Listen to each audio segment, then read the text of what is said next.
মুহররম মাসটি হারাম মাস, জায়গাটা পূর্ণ করুন। মুহররম মাস হারাম মাস, এটা আমরা সকলে জানি এবং আল্লাহ তাআলা পবিত্র কোরআনে হারাম মাস সম্পর্কে বলে দিয়েছেন যে 4টি মাস হলো হারাম বা সম্মানিত মাস, যেটা সূরা তাওবাতে পেয়ে যাবেন যে ইন্না ইদ্দাতাশ শুহুরি ইনদাল্লাহি 12 শাহরান ফি কিতাবিল্লাহ ইয়াওমা খালাকাস সামাওয়াতি ওয়াল আরদা মিনহা আরবাআতুন হুরুম, যে গণনার দিক দিয়ে আল্লাহ তাআলার বিধান কিতাবে 12টি মাস আছে। আল্লাহ তাআলার বিধানে 12টি মাস আছে এবং এইটা ইয়াওমা খালাকাস সামাওয়াতি ওয়াল আরদা, যেই দিন থেকে আল্লাহ তাআলা আসমান এবং জমিন, পৃথিবী এবং আসমান সমূহ সৃষ্টি করেছেন, সেই দিন থেকেই এই 12টি মাস আল্লাহ তাআলা বিধান হিসাবে নির্ধারণ করে দিয়েছেন। অমিনহা আরবাআতুন হুরুম, এবং এর মধ্যে 4টি মাস হলো হারাম মাস বা সম্মানিত মাস। ফালা তাজলিমু ফীহিন্না আনফুসাকুম, অতএব তোমরা এই হারাম মাসগুলিতে নিজেদের ওপর জুলুম করবে না, অত্যাচার করবে না, পাপ কাজ করে বা অন্য কারো প্রতি জুলুম করে তোমরা নিজেদের উপর জুলুম অত্যাচার করবে না। এই হারাম মাসের মধ্যে মুহররম মাস, এটি হলো শেষ মাস, এবং মুহররম শব্দের অর্থই হলো যে হারাম বা সম্মানী। এবং এমনিতেই হারাম মাস রাসূলুল্লাহ সাল্লাল্লাহু আলাইহি সাল্লাম বিদায়ী হজের দিনে তিনি ভাষণ দিয়েছেন যে লাগাতার 3টি মাস হল হারাম, যুলকাদা, যুলহিজ্জা এবং মুহররম, আর রজব হলো একটি হারাম মাস। তো এইভাবে আমাদেরকে এই মুহররম মাসে যে আমলগুলো করতে হবে সেগুলো হলো সুন্নাতি আমল। সুন্নাতি আমল যেগুলো আছে সেইগুলো আমাদেরকে করতে হবে, আর বিদআতি যে আমলগুলো আছে সেগুলো থেকে আমাদেরকে বেঁচে থাকতে হবে, সেই বিদআতি আমলগুলোকে পরিহার করতে হবে। তো আজকে আলোচনা করব যে সুন্নাতি আমল কি কি আছে। সুন্নাতি আমল সম্পর্কে আগে বহু আলোচনা হয়েছে, যেমন বড় বড় আলেম ওলামারা রাসূলুল্লাহ সাল্লাল্লাহু আলাইহি সাল্লামের মৃত্যুর 500 বছর পর্যন্ত, তারও বেশি, তারা বিশেষ করে মুহররম মাসে সুন্নাতি আমল কি কি আছে সেগুলো নিয়ে তারা আলোচনা করতেন। কিন্তু যখন বেদাত শুরু হলো, কুসংস্কার শুরু হলো, সেই থেকে ওলামায়ে কিরাম তারা বেদাতি কি আমল আছে সেগুলো নিয়ে আলোচনা করে থাকেন, যেটা সমাজে এখন দেখা দিয়েছে। সুন্নাতি আমলের মধ্যে একটি আমল হলো যে মুহররম মাসে কোনো পাপ কাজ না করা এবং বেশি বেশি নেকির কাজ করা, যেটা আল্লাহ তাআলা বলেন যে ফালা তাজলিমু ফীহিন্না আনফুসাকুম, তোমরা নিজেদের ওপর জুলুম করবে না, কোনো পাপ কাজে লিপ্ত হবে না, কোনো শিরকি কাজ করবে না, কারো প্রতি অন্যায় অবিচার করবে না। অতএব পাপ কাজ হারাম মাসে করা যাবে না, মুহররম মাসেও পাপ কাজ পরিহার করতে হবে এবং নেকির কাজগুলো করতে হবে। আর এই মুহররম মাসে বেশি বেশি রোজা রাখা, যেটা রাসূলুল্লাহ সাল্লাল্লাহু আলাইহি সাল্লামের একটা আম হাদিস আছে, এখানে আশুরার রোজা উল্লেখ করা হয়নি, যে আল্লাহ রাসূল সাল্লাল্লাহু আলাইহি সাল্লাম বলেছেন যে আফজালুস সিয়ামি বা'দা রমাজানা শাহরুল্লাহিল মুহররম, যে সব থেকে আফজাল উত্তম রোজা হলো আল্লাহর মাস মুহররম মাস। মুহররম মাসের রোজা এটা রমাজানের পরে, রমাজানের রোজার পরে মুহররম মাসের রোজা হলো সব থেকে উত্তম এবং আফজাল রোজা।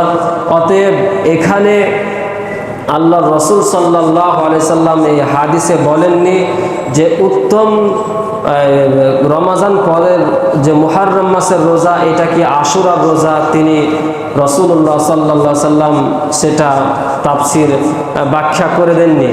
কিন্তু ইমাম নাওয়াবী বলেছেন যে এই হাদিস থেকে এটা বোঝা যাচ্ছে যে মুহররম মাসে আমভাবে যে কোনো দিনে কোনো মানুষ যদি রোজা রাখতে চায় তাহলে রোজা রাখতে পারে এবং রোজা রাখলে তার নেকি হবে। মুহররম মাস এটা খুব গুরুত্বপূর্ণ মাস এবং মাসের হারাম মাসের দিক দিয়ে সব থেকে আফজাল এবং উত্তম মাস, এবং রমাজান মাসের পরে পরেই এই মুহররম মাসের স্থান পেয়েছে। অতএব মুহররম মাসে আমভাবে রোজা রাখা যায়।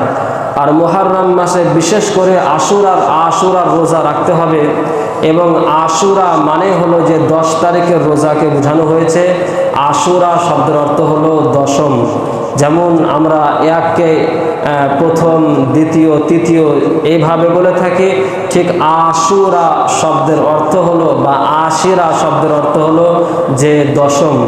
এই দশম মানে মুহররম মাসের 10 তারিখের রোজাকে বোঝানো হয়েছে। অতএব মুহররম মাসের 10 তারিখে রোজা রাখতে হবে।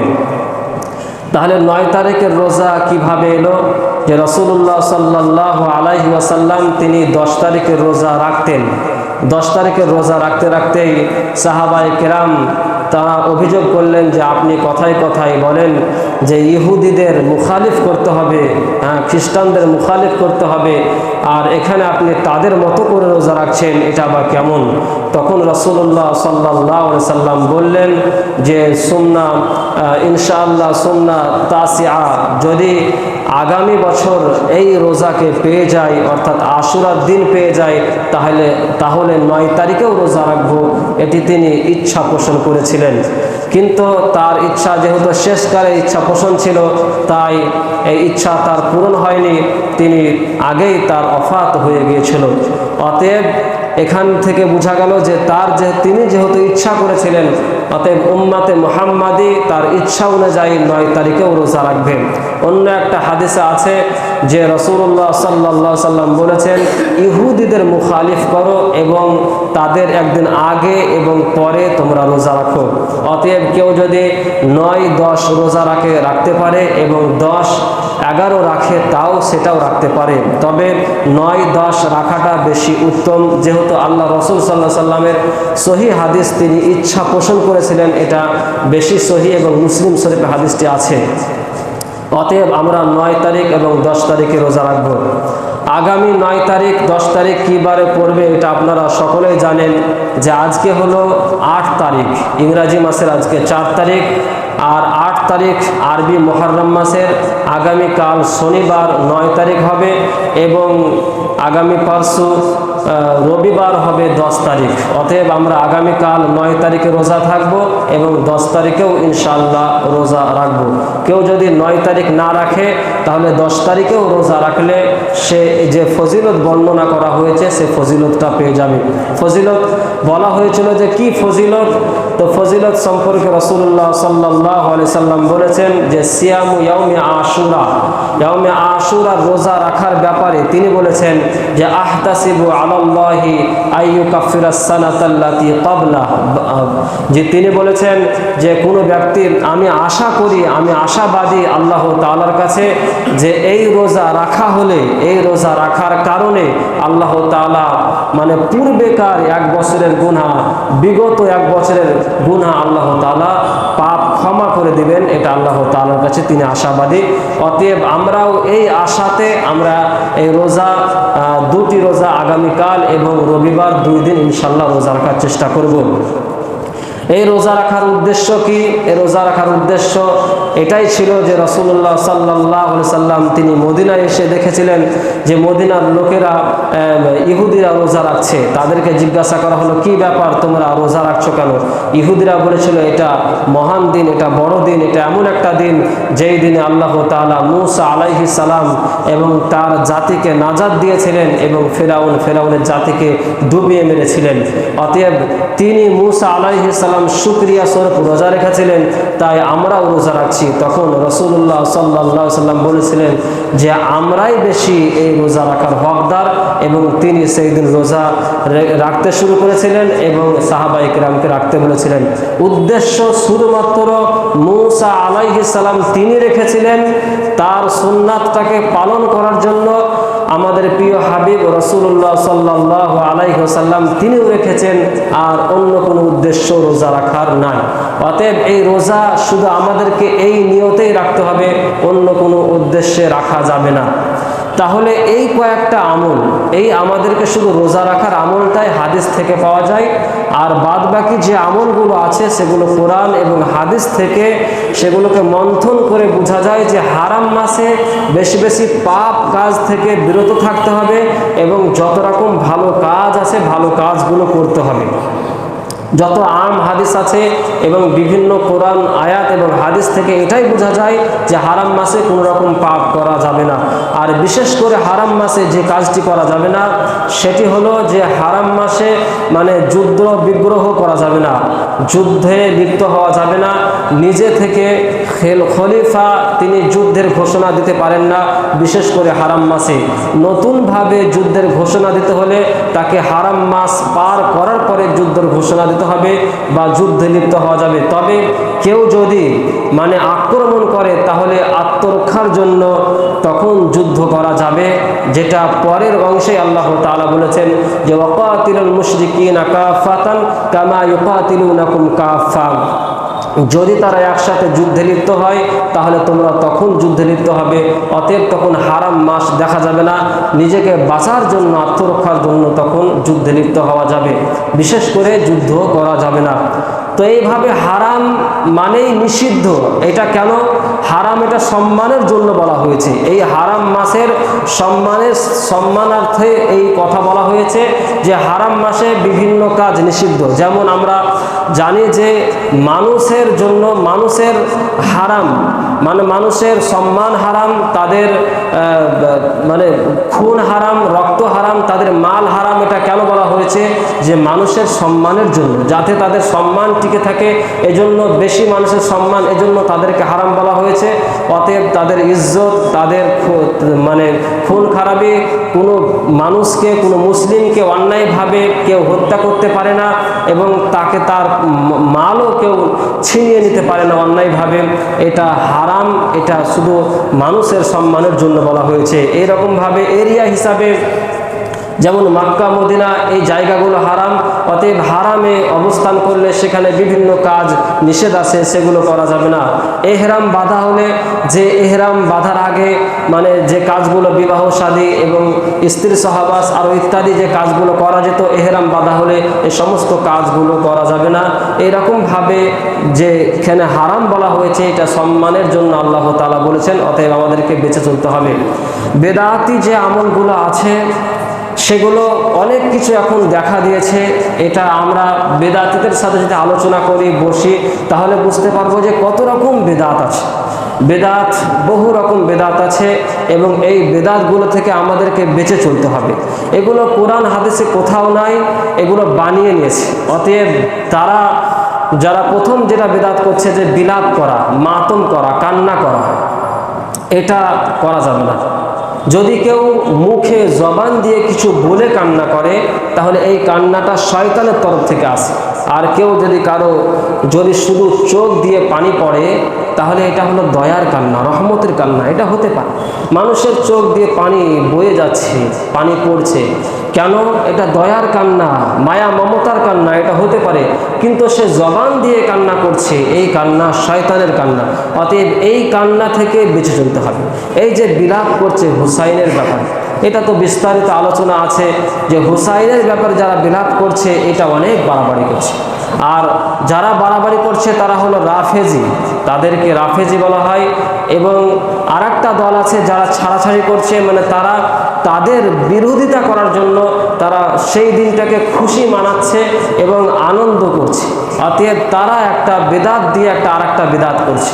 এটা দুই পক্ষই হলো বেদাতি এবং দুটোই করা যাবে না।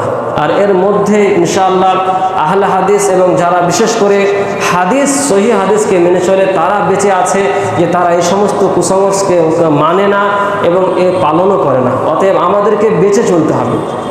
তাহলে হুসাইন রাদিয়াল্লাহু তাআলা আনহুর ব্যাপারে যে বিলাপ করছে এটা তাদের অন্যায় এভাবে হচ্ছে যে বিলাপ তো করা যাবে না, যে তাহলে ওসমান গনি রাদিয়াল্লাহু তাআলা আনহু কি দোষ করেছিল? ওসমান গনি রাদিয়াল্লাহু তাআলা আনহুকেও তো হত্যা করা হয়েছিল এবং তাকে ঘরে আবদ্ধ করে কোরআন পড়া অবস্থায় তাকে হত্যা করা হয়েছিল।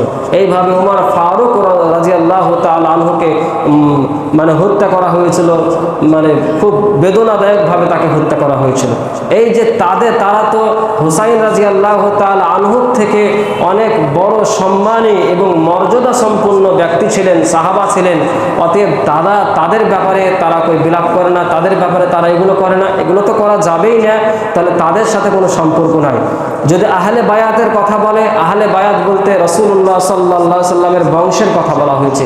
তাহলে আহলে বায়াতের মধ্যে যদি ফাতেমা রাদিয়াল্লাহু তাআলা আনহার দিক দিয়ে দেখা যায় যে হাসান হুসাইন, তাহলে ওইভাবে ওসমান গনি রাদিয়াল্লাহু তাআলা আনহুকেও আহলে বায়াতের মধ্যে মানে ধরতে হবে। কারণ ওসমান গনি রাদিয়াল্লাহু তাআলা আনহু রাসূলুল্লাহ সাল্লাল্লাহু আলাইহি সাল্লামের দুইজন কন্যাকে বিবাহ করেছিলেন। একজন কন্যা মারা যাওয়ার পরে আরেকজন কন্যাকে তিনি বিবাহ করেছিলেন। তাহলে ওসমান গনি রাদিয়াল্লাহু তাআলা আনহুকেও, আনহুর ব্যাপারেও এটা তাদের করা উচিত ছিল যদি তাদের কাছে সঠিক হয়ে থাকে। তাহলে এইভাবে তারা করে না।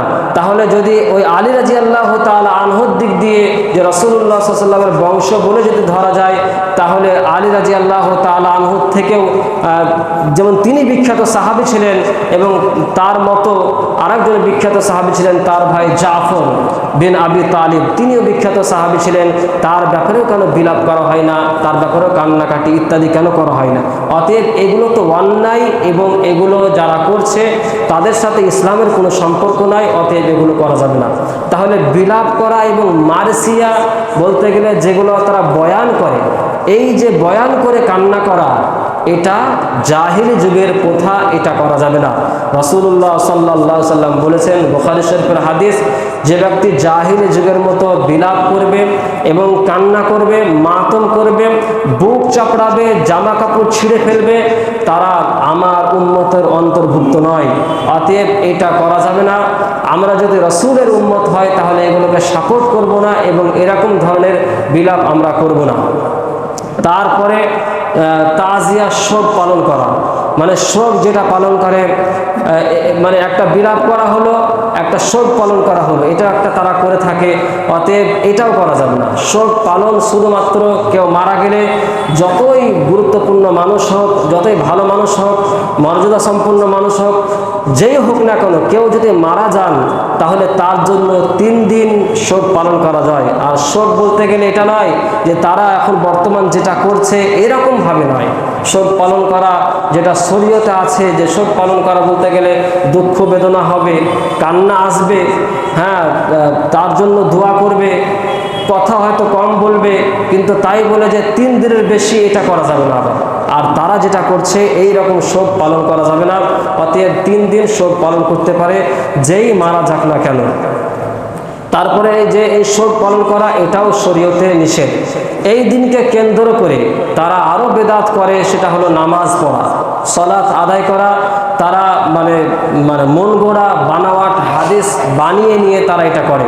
যেমন আবু হুরায়রা রাদিয়াল্লাহু তাআলা আনহু থেকে তারা বানোয়াট হাদিস বর্ণনা করে যে আবু হুরায়রা রাদিয়াল্লাহু তাআলা আনহু থেকে নাকি বর্ণিত আছে যে রাসূলুল্লাহ সাল্লাল্লাহু আলাইহি সাল্লাম বলেছেন, কোনো ব্যক্তি যদি এই মুহররম আশুরার দিনে নামাজ পড়ে এবং 4 রাকাত নামাজ পড়ে এবং প্রত্যেক রাকাতে সূরা ফাতিহার পরে 50 বার যদি সূরা ইখলাস পড়ে, তাহলে 50 বছরের বিগত 50 বছরের পাপ এবং ভবিষ্যতের 50 বছরের পাপ তার ক্ষমা করে দেওয়া হবে।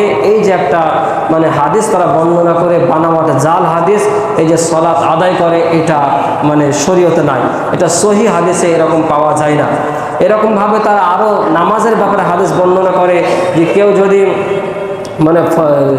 জহুর এবং আসরের মাঝামাঝি এই সময়ে কেউ যদি নামাজ পড়ে এবং 4 রাকাত নামাজ পড়ে এবং ওই নামাজের মধ্যে সূরা ফাতিহা পড়ার পরে আয়াতুল কুরসি 10 বার, সূরা ইখলাস 10 বার, সূরা ফালাক 5 বার, সূরা নাস 5 বার, এইভাবে কেউ যদি পড়ে প্রত্যেক রাকাতে, তাহলে তাকে জান্নাতুল ফেরদাউস দান করা হবে। এই যে নামাজের ব্যাপারে বানাওয়াট হাদিস, এইভাবে তারা করে থাকে, এটা করা যাবে না। অনেকেই মনে করে যে খালি পায়ে হাঁটলে নাকি বরকত হবে, এবং তারা আশুরার দিন বিশেষ করে মুহররম মাসের 10 তারিখে তারা খালি পায়ে হাঁটে, ছোট বাচ্চাদেরকে খালি পায়ে হাঁটায় যে বরকত হবে, তার ভবিষ্যৎ ভালো হবে, অনেক কিছু হবে তাই বলে। কিন্তু এরকম আপনারা হয়তো দেখেছেন যে কারো বন্ধু বান্ধব যদি থাকে, তা দেখতে পারেন যে খালি পায়ে হেঁটে কারো বরকত হয়েছে বা ভবিষ্যৎ ভালো হয়েছে, আপনাদের অভিজ্ঞতা আছে। এরকম কেউ দেখা যায় না যে তা কারো ভবিষ্যৎ ভালো হয়েছে, কেউ অনেক বড় হয়েছে, না, এটা হয় না, এটা হতে পারে না। অতএব খালি পায়ে হাঁটার মাধ্যমে বরকত আছে, সেই দিন হাঁটতে হবে, এটা বেদাত। তারপরে সেই দিন উপলক্ষে, সেই দিনকে কেন্দ্র করে মানে খাবার তৈরি করা, বিভিন্ন রকম আইটেমের খাবার তৈরি করা বা খিচুড়ি তৈরি করা, পোলাও তৈরি করা, এটাও বেদাত, এটাও করা যাবে না। এটাও করে থাকে অনেকেই, এবং এটা যারা করে এটা বেদাত করছে, এবং এ থেকে আমাদেরকে বেঁচে চলতে হবে। পড়োশি হিসাবে কেউ যদি খাবার দিয়ে যায়, তাহলে সে খাবার খাবে না, সে খাবার ফেলে দিতে হবে, বা সে খাবার গ্রহণ করা যাবে না, সে খাবার খাওয়া যাবে না। অতএব এইটাও বেদাত, এই কাজটাও করা যাবে না। এইরকমভাবে কত রকম যে তারা বেদাত করে, তারা কুসংস্কার করে, বলা যায় না। বিভিন্ন রকম তাদের বেদাত শুরু হয়েছে, আর এই বেদাতগুলো থেকে আমাদেরকে বেঁচে চলতে হবে। আরও বিভিন্ন রকম বেদাত, যেটা আপনারা জানেন যে বিভিন্ন রকম বেদাত তাদের মধ্যে আছে। এই বেদাতি আমলগুলো ওলামায়ে কেরাম পরে সবগুলো আলোচনা করতে লাগলেন যে বেদাতি আরও অনেক কিছু আমল আছে তারা করে থাকে। যেমন এটাও তারা করে যে মানে পিপাসার্ত ব্যক্তিকে যে পানির জন্য ছটফট করছে, মানে কারবালার ময়দানে পানির জন্য ছটফট করছিল, তাদের উদ্দেশ্যে তারা পানি পান করায়, তারা বিভিন্ন মানুষকে পানি পান করিয়ে বেড়ায় যে তাদের উদ্দেশ্যে। তো এই রকমভাবেও তারা বেদাত করে। এই বেদাত যারা করছে, তারা কেন করছে, কোন ধরনের লোক? তারা হলো সে সমস্ত লোক যারা হুসাইন রাদিয়াল্লাহু তাআলা আনহুকে হত্যা করা হলো, শহীদ করা হলো, তো সেই দিন তারা কোনো সহযোগিতা করতে পারেনি, বা তারা সেই দিন কিছু করতে পারেনি, বা তারাই হয়তো হত্যা করেছিল, তারাই অন্যায় করেছিল। তো অন্যায়ের জন্য তারা নিজেকে সান্ত্বনা দিচ্ছে, নিজেকে সান্ত্বনা দেওয়ার জন্য তারা এই বিলাপ, কান্না করা, মাতম করা, মারসিয়া বয়ান করা, এই বিভিন্ন রকম ইত্যাদি করা, তারা নিজেকে বাঁচানোর জন্য, নিজেকে সান্ত্বনা দেওয়ার জন্য এটা করছে। এবং কারা করছে? যারা হুসাইন রাদিয়াল্লাহু তাআলা আনহুর সাথে হত্যায় জড়িত ছিল, তারাই এটা করে। এবং আরও বেদাত যেটা করে সেটা হলো Yazid bin Muawiya. Yazid bin Muawiya তিনি একজন তাবিঈ ছিলেন, এবং মুআবিয়া রাদিয়াল্লাহু তাআলা আনহুর পুত্র ইয়াজিদ, তার ব্যাপারে মানে মালউন বা লানত করা, তাকে লানত করা, এটা তারা করে থাকে, এবং বিভিন্ন বয়ান দিয়ে তারা লানত করে। অথচ ইয়াজিদ বিন মুআবিয়ার কোনো দোষ ছিল না। ইয়াজিদ বিন মুআবিয়া হুসাইন রাদিয়াল্লাহু তাআলা আনহুর হত্যার ব্যাপারে তার কোনো হাত ছিল না, তার কোনো দোষ ছিল না। তিনি এটাই দাবি করেছিলেন যে হুসাইন রাদিয়াল্লাহু তাআলা আনহু যেন আনুগত্য স্বীকার করে, শুধু তার তরফ থেকে আনুগত্য চেয়েছিলেন, যে আনুগত্য স্বীকার করে। আর এখানে যে মানে জড়িত ছিল সে অন্য কেউ ছিল, জিয়াদ বিন উবাইদুল্লাহ সম্ভবত নাম, সে জড়িত ছিল উবাইদুল্লাহ বিন জিয়াদ, উল্টো করে নামটা, উবাইদুল্লাহ বিন জিয়াদ, সে জড়িত ছিল এই হত্যার ব্যাপারে। এবং সে মালউন ছিল, সেই হত্যা করেছিল। এবং সে কুফার যে গভর্নর ছিল মুসলিম বিন আকিল, তাকে ষড়যন্ত্র করে হত্যা করার পরে এইভাবে হুসাইন রাদিয়াল্লাহু তাআলা আনহুর সাথে যুদ্ধে লিপ্ত হয়, এবং মানে পরিবার সহ সকল মানুষকে সে হত্যা করে। এবং তার মস্তককে, তার মাথাকে ছিন্ন করে যখন জিয়াদ বিন মুআবিয়া জিয়াদের নিকটে পাঠানো হলো, তখন জিয়াদ এটা দেখে তিনি মানে জোরে কান্না করে উঠলেন এবং বললেন যে এটা কি করেছে, আমি তো এটা করতে বলিনি, আমি শুধু আনুগত্য চেয়েছিলাম। এবং এই যে মালউন হ্যাঁ, যেটা করেছে এটা অন্যায় করেছে। অতএব উবাইদুল্লাহ বিন জিয়াদের সাথে যদি কোনো সম্পর্ক থাকতো, ভালো যদি কোনো সম্পর্ক থাকতো, তাহলে বা রক্তের যদি সম্পর্ক থাকতো, তাহলে এত বড় কাজ বা এত বড় অন্যায় কাজ সে করতে পারতো না। তিনি এই মানে এরকম ধরনের মন্তব্য তিনি করেছিলেন ইয়াজিদ বিন মুআবিয়া। অতএব ইয়াজিদ বিন মুআবিয়ার ব্যাপারে লানত করা যাবে না। তার কিছু দোষ ভুল ত্রুটি থাকতে পারে, অতএব প্রত্যেক মানুষের ভুল ত্রুটি আছে। অতএব এইরকমভাবে এই বেদাতগুলো তারা করে থাকে। আমাদেরকে বিভিন্ন বেদাত থেকে বেঁচে চলতে হবে এবং তাদেরকে সাপোর্ট করা হবে না। আর আমরা এগুলো দেখে দেখে অনেক বড় হয়েছে, এটাও চেষ্টা করতে হবে যে আনন্দের সাথে উপভোগ করে না দেখার চেষ্টা করতে হবে। যেগুলো তারা করছে, যেভাবে চলছে, এগুলো উপভোগ করে যেটা আমরা আনন্দ সহকারে দেখতে চাই বা দেখতে যাই, এগুলো থেকেও বেঁচে থাকা হলো একটা তাকওয়া পরহেজগারিতার ব্যাপার। যেহেতু এটা প্রথমবার নয়, এটা বারবার হয়ে আসছে, আমরা দেখে নিয়েছি। অতএব আবার যদি দেখতে যাই তাহলে এটা ঠিক হবে না, না দেখাটাই বেশি উত্তম। এটা তাকওয়ার পরিচয় হবে। অতএব আমরা এগুলোকে দেখব না, এগুলো নিষেধ করার চেষ্টা করব, আমরা এ থেকে বাধা দেওয়ার চেষ্টা করব এবং এই কাজে আমরা চাঁদাও দিতে যাব না। চেষ্টা করব যেমন পুজোর জন্য চাঁদা দেওয়া যেমন মানে নিষেধ, এই কাজেও চাঁদা দেওয়া নিষেধ। অতএব এটা থেকেও আমরা বেঁচে চলব। আল্লাহ তাআলার কাছে পরিশেষে দোয়া করি যেন আমাদের যে সুন্নাতি যে আমলগুলো আছে সেগুলো যেন আমরা করতে পারি, আর যত রকম বেদাতি আমল আছে তা থেকে যেন বেঁচে চলতে পারি। আমিন, আল্লাহুম্মা আমিন।